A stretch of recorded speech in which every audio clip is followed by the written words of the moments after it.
So if you've clicked on this video, chances are that you've had a chance to watch Love is Blind, and you've noticed that the music in that show is oddly specific to the actions and the things that are happening in the show at any given time.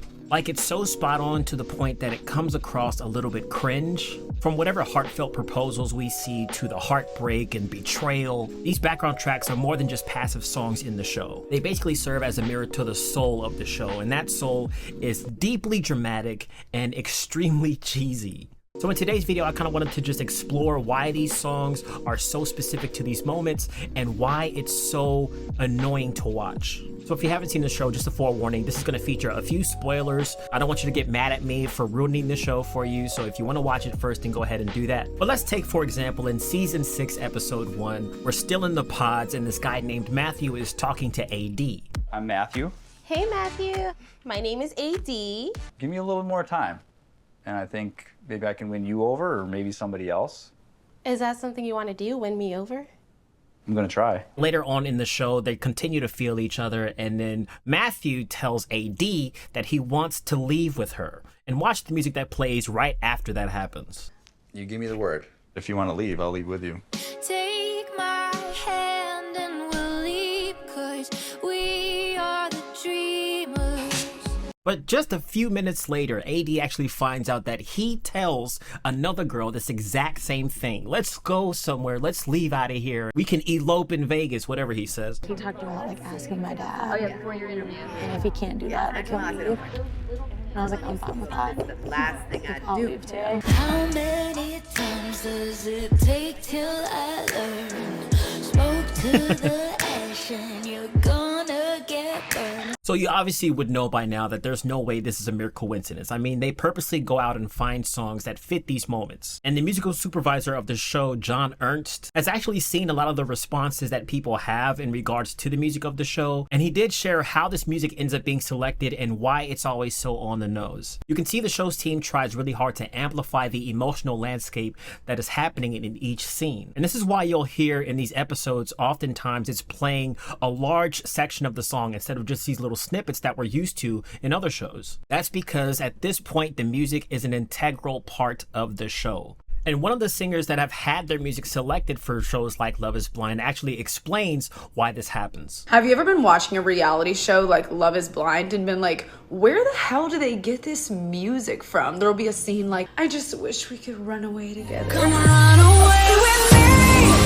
That type of music is called sync music, and there's an entire industry of musicians that make the tracks and the songs that go on commercials and reality shows. So she mentioned sync music, and if you don't already know what sync music is, basically a sync library is where different music supervisors that are a part of television or movies or commercials go to a library full of songs that are crafted by artists, and they're sorted by moods, genres, tones, beats per minute, so that whatever you're looking for you can find very easily. But the problem is that I think most people who watch this show and hear this music think it's a little too specific. Now, as a video editor myself, I'm all for matching a vibe that's happening in my work with music that fits that perfect tone. But as a viewer watching the show, I feel like it becomes a little bit annoying because it almost feels like they're trying to hold our hands through these situations as if we're not adults who can already comprehend what's happening. I mean, for instance, take this moment right here where this guy named Jeremy has betrayed this girl named Laura that he was actually engaged to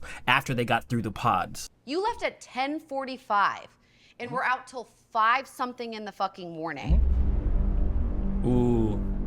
What were you doing until 5 o'clock in the morning? Okay, I don't want to talk about that right this second. Oh, he's lying. Don't share your fucking location if That's you don't want me bullshit. to check it at 5 a.m. That's bullshit. Great. So I would score this moment with something like this. You better run for your life and sleep with one eye open. So you see how easy it is to find something that fits those situations perfectly? Now I feel like maybe I could actually be a music supervisor for a show myself. Netflix, if you're hiring, then definitely hit me up. But this is basically how sync libraries work. I mean, I basically just typed in "You Broke My Heart" and I got this song, "You Better Run for Your Life."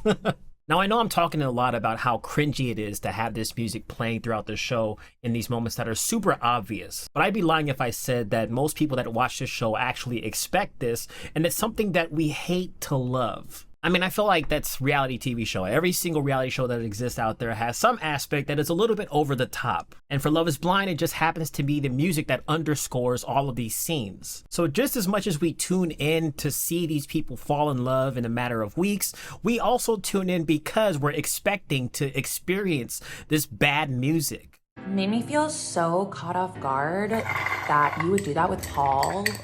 Yeah. And I don't know if I consider you my best friend in the entire world anymore. I just want you to know I'd never make a move on Paul. She's gonna make a move. She's trying to fuck my fiance of 3 days. In earlier seasons of the show, the creator would personally go in and pick out cues he felt would accentuate what's happening in the scene. And now he says, well-seasoned Love is Blind editors make music choices themselves, sourcing from a slew of different artists. Colin says the show's producers use music, both instrumental and lyrical, to paint an emotional scene. You see, this isn't just about the lyrics matching a particular moment. This is also about the times where just music alone comes across as a little bit overly dramatic. Like, there's some scenes where I'm watching this show and it feels like the music just came from an Avengers movie.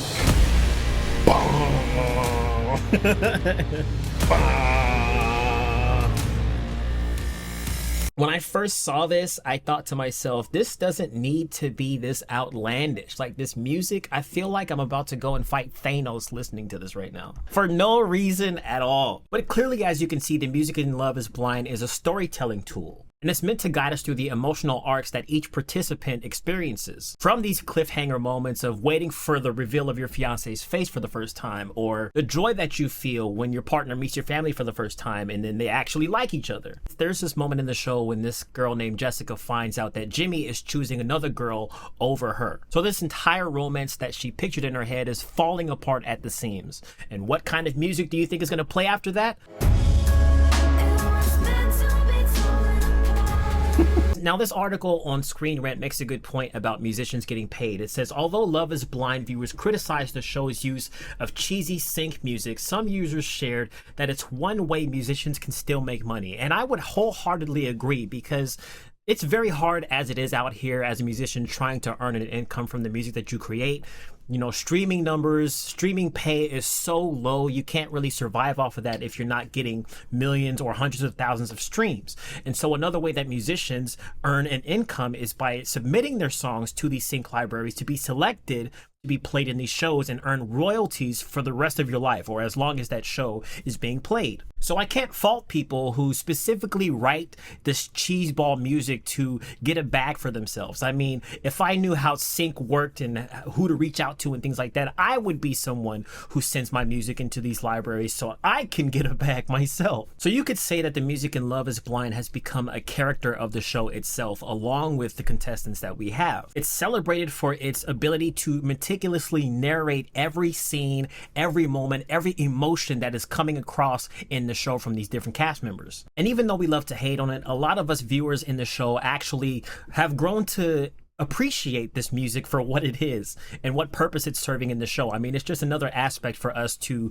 laugh at, you know? I feel like it wouldn't be a reality show without at least some level of cornballism or whatever you would want to call that. Now, I would be remiss if I didn't mention that the soundtrack is not the only music in the show that contributes to the cringiness of the show. In fact, some of the cast members have even taken up arms themselves with guitars and their own vocals, trying to serenade these people that they're dating in the pods. I was aching, breaking down. The bluest guy the blues had found. Wow. As we laid in the pods. Did you see her face? Irina, you take my blues away. She's like, no, please stop. I love you forever and ever I do.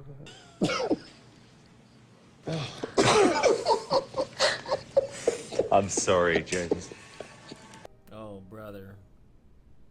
Mommy, my heart flutters, dude. I just want the real thing. I just want the real thing. This is not your thing, dog. Singing, this is not your thing, man. Trust me, man. I feel like these people probably were encouraged to sing. Like, they want as much cringe in this show as humanly possible. These showrunners know exactly what they're doing. They're trying to get these dudes to sing these songs. They're trying to get these artists to make the corniest songs that we could possibly listen to, because they know at this point people are eating this stuff up, not because it's good, but because it is a talking point in the show. And the way that this stuff works is the more you can get people to talk about something, the more eyes are going to be on that show. They're essentially incentivized to make the music as cheesy as possible and make these experiences as corny as possible, because they know the more people talk about it, the more people are going to sign up to watch Netflix, and the more people sign up for Netflix, the more money the Netflix company earns from people subscribing to this platform. And it's a reminder of the power that music has to transform storytelling, turning reality TV into a dramatic symphony of human emotion. Because in Love is Blind, every song and every note plays its part in the complex dance of love. If you've noticed yourself just how cheesy some of these shows can be, let me know down in the comments below so I'm not alone in this. So that's it, guys. If you enjoyed today's video, please subscribe, or I should say, please follow me, and I'll see you in the next video. I will follow you anywhere.